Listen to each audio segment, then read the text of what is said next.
एक पशुपति व्रत होता है और वो व्रत ऐसा है कि उस व्रत को 5 सोमवार करना चाहिए, कोई से भी 5 सोमवार, जिसमें तुम्हारी मर्जी पड़े। ऐसा कौन सा काम है जो पशुपति व्रत से नहीं हो सकता? जब पशुपति अस्त्र मात्र भगवान राम के तरकश में रखे होने पर लंकाधिपति रावण के प्राण निकल सकते हैं, तो जीवन का वो कौन सा सुख है जो पशुपति व्रत से प्राप्त नहीं हो सकता? बस उसका नियम है, 5 सोमवार करो।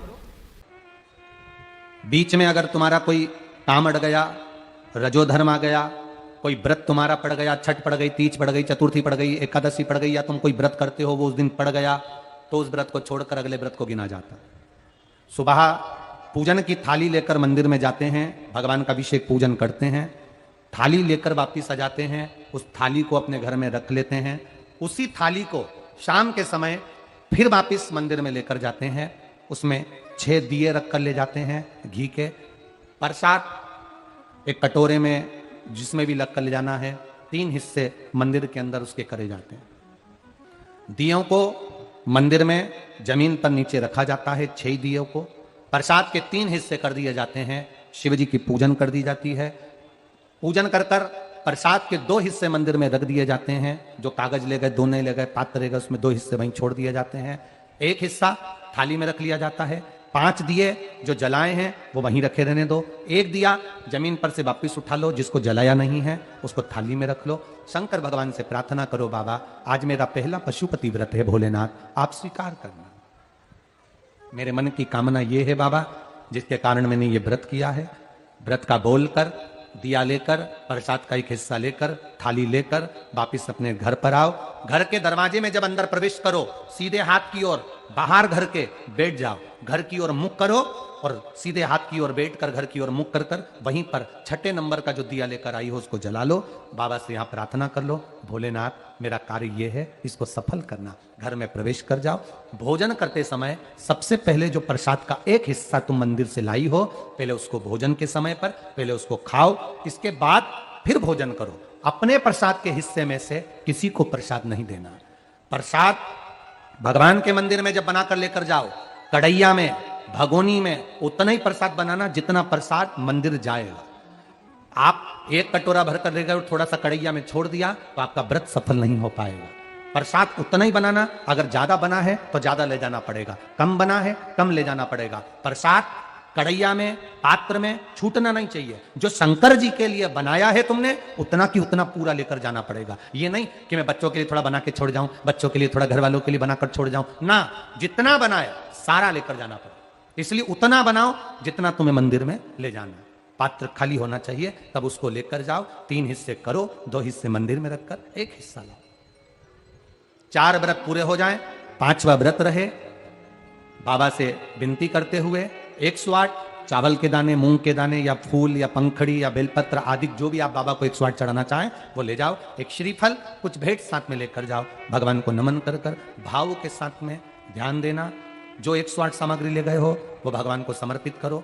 नारियल और भेंट 11 रुपए, 21 रुपए, 51 रुपए जो भी तुम लेकर गए हो, वो जो जलाधारी है, जलाधारी का मतलब होता है ये जहां पर शिव जी का शिवलिंग रखा है, ये जलाधारी, ये जल, नारियल भेंट इस जलाधारी पर कभी नहीं रखना चाहिए।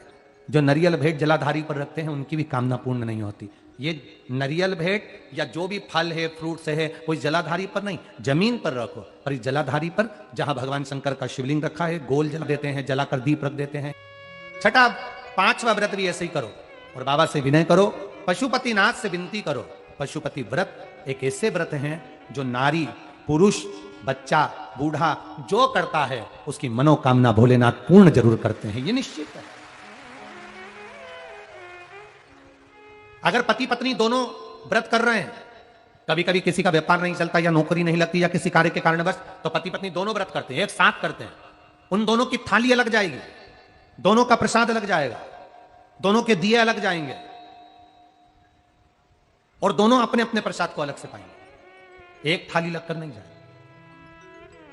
मां और बेटा कर रहे हैं तो भी थाली 2 ही जाएगी, बेटी और मां कर रही है तो भी थाली 2 ही जाएगी।